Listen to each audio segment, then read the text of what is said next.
তুমি যদি আমার সাথে এক রাত কাটাও তাহলে 1 লক্ষ টাকা তোমার। কি? মাত্র 1 লক্ষ টাকার বিনিময়ে আমি তোমার সাথে রাতে থাকবো? ইম্পসিবল। 2 লাখ? এই, তোমার কি মাথা খারাপ হয়েছে? শি ইজ মাই গার্লফ্রেন্ড, আর আমার গার্লফ্রেন্ড কখনোই একটা অপরিচিত লোকের সাথে যাবে না। ওর উপর আমার ভরসা আছে। By the way, why you? কে তুমি?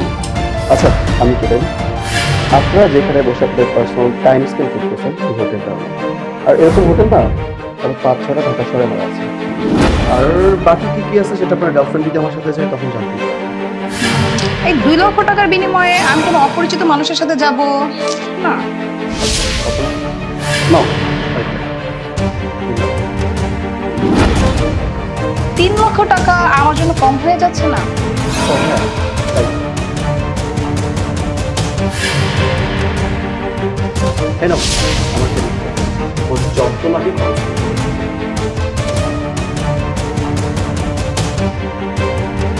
আচ্ছা ঠিক আছে, তো আমাকে কোথায় নিয়ে যাবে?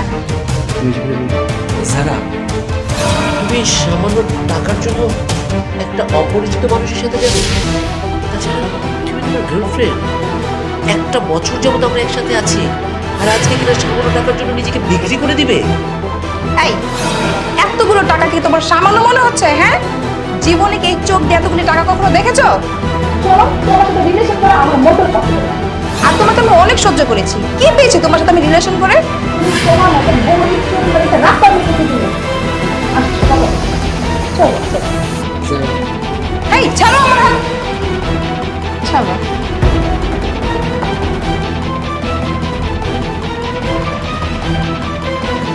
আচ্ছা, একটা কথা বলি। হ্যাঁ বলো। তুমি কি চাও না যে তুমি আমার সাথে সারা জীবন থাকবে?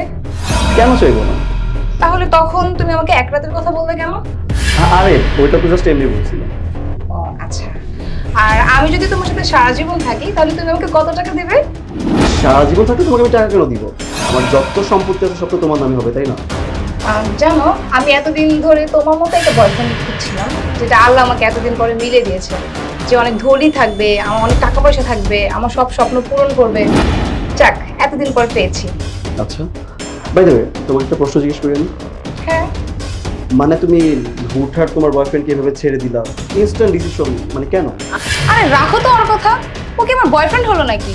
ও তো একটা রাস্তার একটা ছেলেই ধরা যায়, যার কোনো সম্পত্তি নাই, কিছু নাই, ওর নামে কোনো কিছুই নেই, সবকিছু ওর বাবার নামে। আর ওর বাবা কোন জন্মে মারা যাবে, আর মারা যাওয়ার পর তখন সব সম্পত্তি ওর নামে ট্রান্সফার হবে। এত সময় আমি ওয়েট করতে পারবো না। আমি তো তোমার মতো একটা সুদর্শন টাকা পয়সা আলা মানুষ চেয়েছিলাম, যেটা আমি পেয়ে গেছি। আর ওর বয়ফ্রেন্ড নো, আমি জাস্ট ওর সাথে টাইম পাস করতাম। তুমি এখানে?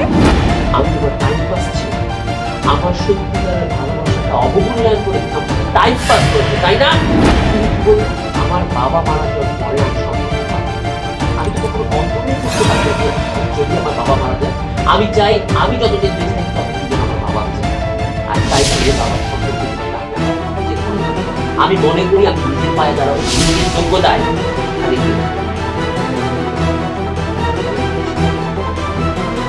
এরকম কি হচ্ছে এইসব? আমি তো কিছুই বুঝতে পারছি না। স্যার, আমি আসলে সারি বলেছিলাম যে একটি তাই। আর কি হচ্ছে এইসব? আপনি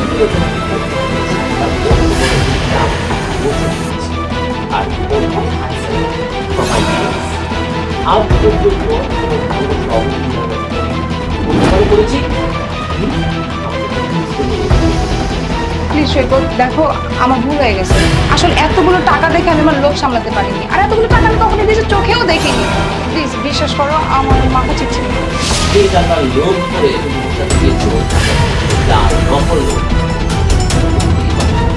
নকল? এটা নকল টাকা? ওটা সব জাল লোভ ছিল।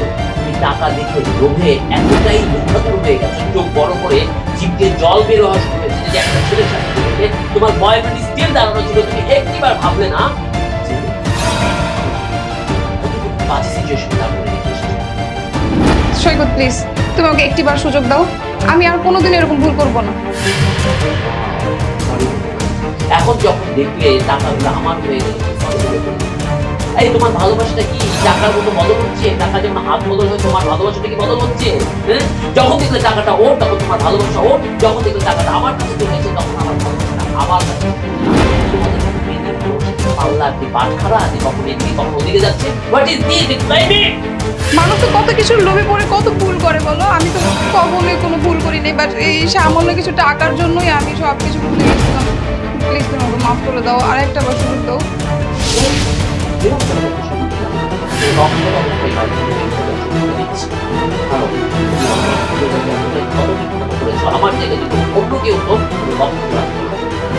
আজকে যদিও সম্পর্কটা নেই, কিন্তু আমার মধ্যে না মাফ দিয়েছো, মাফ করে দিয়েছি, সাথে সাথে ভুলেও দিয়েছে। তবে তোমরা ওকে বাড়িতে যেতে বাড়ি দিয়েছে, আর হ্যাঁ